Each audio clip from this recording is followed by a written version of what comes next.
नमस्कार, मैं हूं विद्यासागर। स्वागत है आप सभी का देवभूमि में। उत्तराखंड हाईकोर्ट ने प्रदेश के आंगनबाड़ी केंद्रों के लिए टेक होम राशन की आपूर्ति के लिए जारी टेंडर प्रक्रिया को चुनौती देने वाली याचिका पर सुनवाई शुरू कर दी है। ये याचिका हरिद्वार जिले की लिबहेड़ी स्वयं सहायता समूह की तरफ से दायर की गई थी। कोर्ट ने इस मामले में महिला एवं बाल विकास मंत्रालय उत्तराखंड सरकार की ओर से 8 अप्रैल 21 को पुष्टाहार टेंडर प्रक्रिया पर रोक लगाते हुए राज्य सरकार से 3 सप्ताह में जवाब पेश करने को कहा है। मामले की सुनवाई के लिए कोर्ट ने 3 सप्ताह बाद की तिथि नियत की है।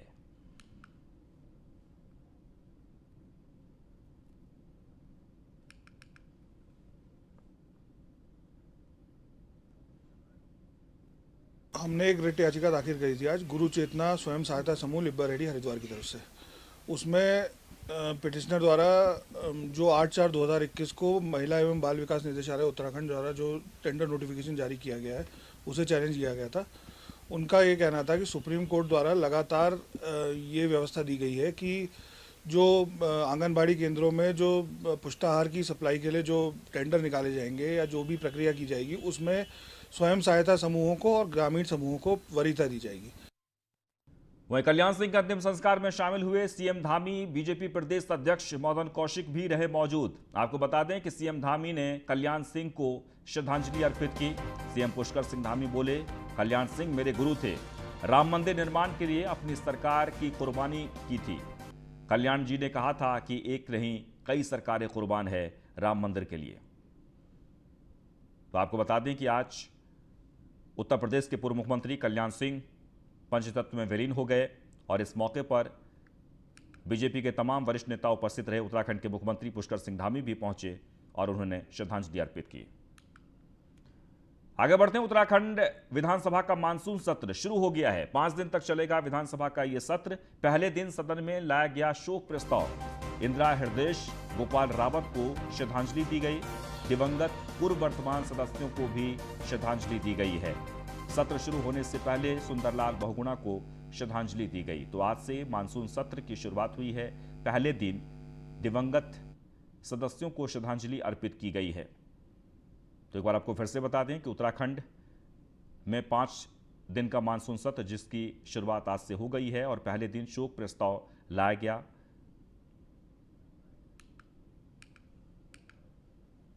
तो उत्तराखंड विधानसभा का 5 दिवसीय मानसून सत्र शुरू हो चुका है। सत्र के पहले दिन आज विधानसभा के पटल पर शोक प्रस्ताव लाया गया, जिसमें दिवंगत नेता प्रतिपक्ष इंदिरा हृदय गोपाल रावत और अन्य दिवंगत पूर्व और वर्तमान सदस्यों को श्रद्धांजलि दी गई है। नेता प्रतिपक्ष प्रीतम सिंह का कहना है कि आज वो दिवंगत नेता प्रतिपक्ष की कुर्सी पर बैठे जरूर हैं लेकिन भावुक हैं। तो वहीं संसदीय कार्य मंत्री बंशीधर भगत का कहना है कि दिवंगत नेता प्रतिपक्ष से उनके पारिवारिक संबंध थे, साथ ही उनके अनुभव से सभी को सीखने का मौका मिला।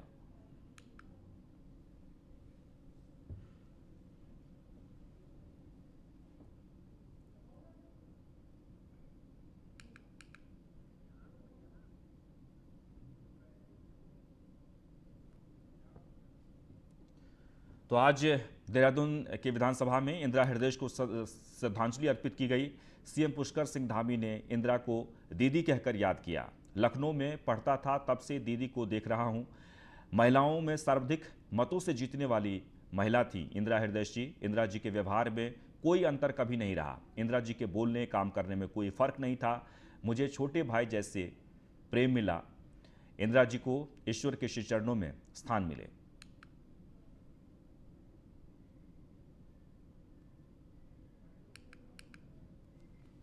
विधायी कार्य होगा जिसके बारे में उन्हें जानकारी न हो। और यहाँ पर जब भी हम देखते थे या प्रतिपक्ष के रूप में या उनको सरकार के रूप में, तो हमेशा इतना अनुभव और इतनी बात पटुता, निश्चित रूप से मैं तो व्यक्तिगत रूप से भी बड़ा उनका कायल रहा। और वो अपने अविभाजित उत्तर प्रदेश में 4 बार विधान परिषद की सदस्य रही। और एक दिलचस्प बात यह भी है कि विधान परिषद के इतिहास में सर्वाधिक मतों से जीतने वाली महिला का रिकॉर्ड भी उन्हीं के नाम से है।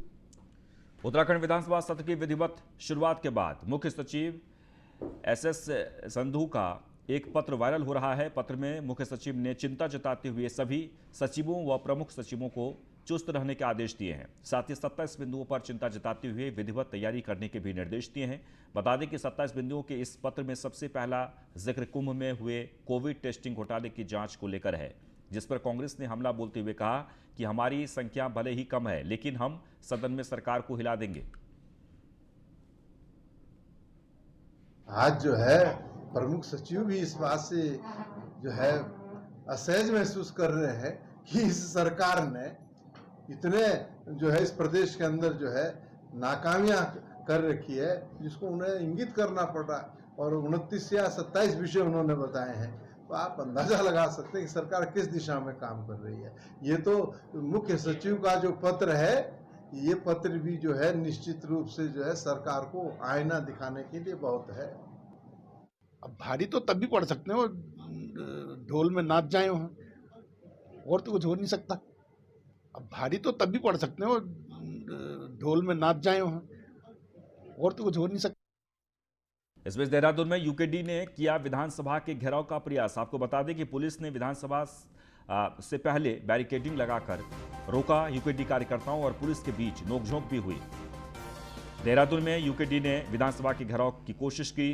पुलिस ने विधानसभा से पहले ही बैरिकेडिंग लगाकर इन सभी कार्यकर्ताओं को रोक दिया। यूकेडी कार्यकर्ताओं और पुलिस के बीच काफी देर तक नोकझोंक चलती रही। तस्वीरों में आप देख सकते हैं, दरअसल मानसून सत्र की शुरुआत हो गई है आज से, और इसी मौके पर यूकेडी के कार्यकर्ताओं ने विधानसभा घेराव की कोशिश की, जिसके बाद पुलिस ने विधानसभा के बाहर ही बैरिकेडिंग लगाकर इन सभी कार्यकर्ताओं को रोक दिया। तस्वीरों में आप देख सकते हैं, काफी देर तक नोकझोंक चलती रही। देहरादून की तस्वीर है, विधानसभा के बाहर प्रदर्शन किया गया है यूकेडी के कार्यकर्ताओं के द्वारा। दरअसल विधानसभा घेराव की कोशिश कर रहे थे ये सभी कार्यकर्ता। तो उत्तराखंड में आगामी विधानसभा चुनाव पास आते ही पोस्टर वार भी शुरू हो गया है। देहरादून शहर में इस समय ऐसे पोस्टर लगाए जा रहे हैं जिसमें मुख्यमंत्री पद के दावेदारों की फोटो चस्पाकर सवाल उठाया जा रहा है कि जनता को कैसा मुख्यमंत्री पसंद है। चुनाव से पहले पोस्टर वार, बीजेपी और आप में तकरार, मुख्यमंत्री पर पूछे सवाल, पहाड़ में मच गया बवाल।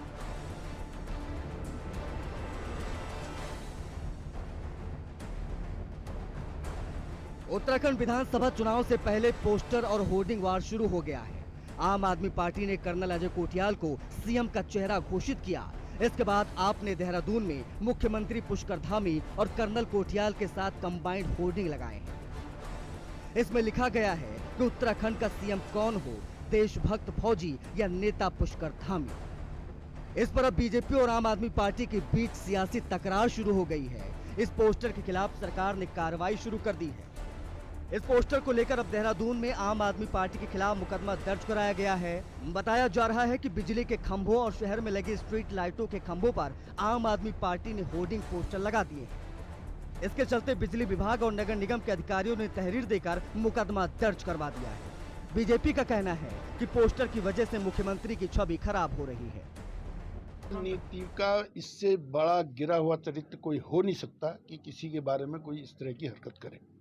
वो अपने पोस्टर लगाएं, बहुत बढ़िया पोस्टर लगाएं, खूब अच्छी राजनीति करें, खूब लोगों तक जाएं, ये सब ठीक है, लेकिन किसी दूसरे के चित्र को बिगाड़ कर प्रस्तुत करना ये राजनीति में ठीक नहीं है। कांग्रेस के नेताओं ने भी पोस्टर में मुख्यमंत्री की तस्वीर को गलत तरीके से पेश करने पर आपत्ति जताई। तो की कमी तो है ही नहीं। आज आपके सामने किसान सड़क पर, नौजवान सड़क पर, महंगाई चरम पर, कोरोना की महामारी से लड़ने में सरकार पूरी तरीके से अक्षम साबित हुई है। भ्रष्टाचार अपने चरम पर है। भू कानून को लेकर के लोग संघर्ष कर रहे हैं। तीर्थ पुरोहित जो है सड़क पर संघर्ष करने का काम कर रहे हैं। तो जहाँ तक मुद्दों का प्रश्न आपके सामने, और पूरे कर्मचारी संगठन जो है मुखर होकर के सड़क पर आंदोलन कर रहे हैं। वहीं आम आदमी पार्टी का कहना है कि सत्ताधारी बीजेपी ने बौखलाहट में ये सब राजनीतिक षड्यंत्र उनके खिलाफ रचा है। आप नेताओं का कहना है कि चुनाव में जनता तय करेगी कि किसकी छवि कैसी है। से ही हमारे शीर्ष नेता माननीय अरविंद केजरीवाल जी ने उत्तराखंड की जनता जनार्दन की राय के बाद कर्नल कोटियाल जी को आने वाले विधानसभा चुनाव में आम आदमी पार्टी का मुख्यमंत्री चेहरा घोषित किया। ऐसे ही भारतीय जनता पार्टी और सरकार पूरी तरह से बौखला गई है, उनमें बेचैनी है। आपने देखा होगा कुछ इसी बौखलाहट और उसी बेचैनी का नतीजा है कि आज भारतीय जनता पार्टी की सरकार इस निम्न स्तर पर उतर आई है कि जो हमने पोस्टर और बैनर लगाए हैं उनको उतार रही है और उनको लगाने वाले जो कार्यकर्ता हैं, जो लोग हैं, उन पर भी मुकदमा कर रही है। उत्तराखंड विधानसभा चुनाव से ठीक पहले आम आदमी पार्टी के इस पोस्टर पर क्या कांग्रेस क्या भाजपा दोनों ही दलों ने नाराजगी जताई है। हो सकता है इस बैनर के पीछे मंशा जनता की राय जानने को हो, लेकिन असल में जिस प्रकार से फोटो का इस्तेमाल मुख्यमंत्री का किया गया उस पर चिंताएं जाहिर की जा रही हैं। बहरहाल देखना होगा पुलिस की जांच में क्या तथ्य सामने आते हैं और असल में इसकी वास्तविकता क्या है।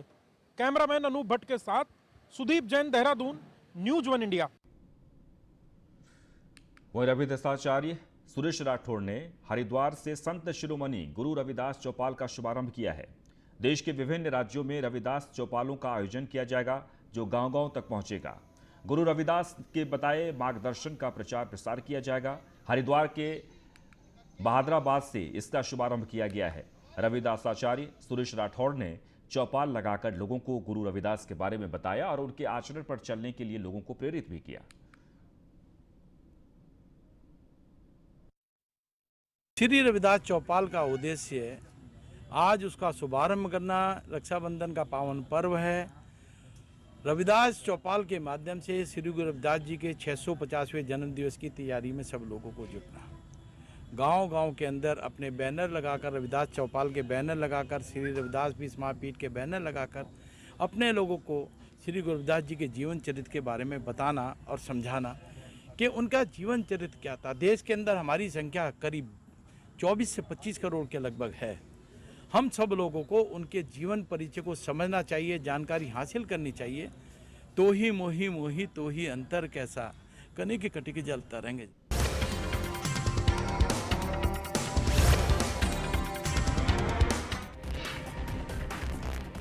राजधानी देहरादून पहुंचे अखिल भारतीय कांग्रेस कमेटी के राष्ट्रीय प्रवक्ता पवन खेड़ा ने कांग्रेस भवन में प्रेस कॉन्फ्रेंस की और बीजेपी सरकार और उनकी नीतियों पर जमकर निशाना साधा। पवन खेड़ा ने कहा कि चुनाव में बीजेपी ने जो जनता से वायदे किए थे एक भी पूरा नहीं हुए हैं।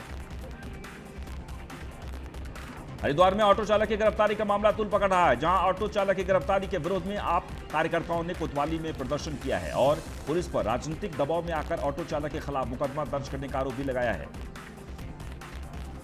हल्द्वानी में ओपनर कर्मचारी धरने पर बैठे हैं। कर्मचारियों का कहना है कि कम वेतन और बढ़ती महंगाई ने उनका जीना मुहाल कर दिया है, लेकिन सरकार न तो नियमित तैनाती कर रही है और न ही सरकार वेतन में बढ़ोतरी कर रही है।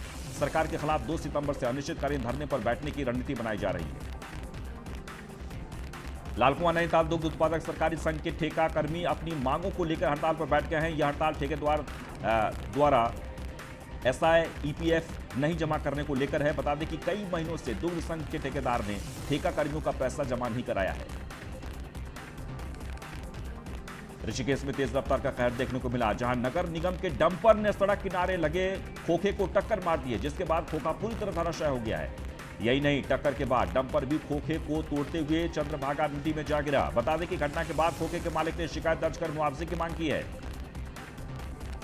रुद्रप्रयाग के दूरस्थ गांव लिसवाल्टा आज भी मूलभूत सुविधाओं से वंचित है। संचार और बिजली जैसी आम सुविधाएं भी ग्रामीणों तक नहीं पहुंच पा रही है, जिसके चलते स्थानीय लोग शासन प्रशासन के चक्कर काटते रहते हैं। गांव में एक खेल मैदान का निर्माण भी होना था, जो आज तक नहीं हो पाया है। ऋषिकेश पुलिस ने 5 किलो गांजे के साथ एक तस्कर की गिरफ्तारी की है। आरोपी के खिलाफ पुलिस ने NDPS सहित कई धाराओं में मुकदमा दर्ज किया है। साथ ही कोर्ट में पेशी के बाद आरोपी को जेल भेज दिया गया है। नशे के खिलाफ पुलिस का यह अभियान आगे भी जारी रहेगा। ऋषिकेश के रायवाला थाना क्षेत्र में स्थित नेपाली फार्म तिराहे के पास एक मासूम बच्ची पुलिस ने बरामद की है, जिसे राजकीय चिकित्सालय ऋषिकेश में भर्ती कराया गया है। डॉक्टरों ने जांच के बाद बच्ची को स्वस्थ बताया है। डॉक्टरों के मुताबिक बच्ची को पैदा होने के कुछ घंटे बाद ही दूध पिलाकर झाड़ियों में फेंका गया है। वहीं रायवाला थाना पुलिस ने मामले में जांच शुरू कर दी है। टनकपुर की एक डरावना वीडियो सामने आया है, जिसमें हाईवे पर भूस्खलन के चलते पहाड़ टूटकर सड़क पर आ गिरा है, जिसके बाद लोगों में अफरा तफरी का माहौल है और सभी ने इधर उधर भागकर अपनी जान बचाई है। बता दें कि देखते देखते ताश के पत्तों की तरह पहाड़ ढह गया और एक बड़ा हादसा होने से टल गया।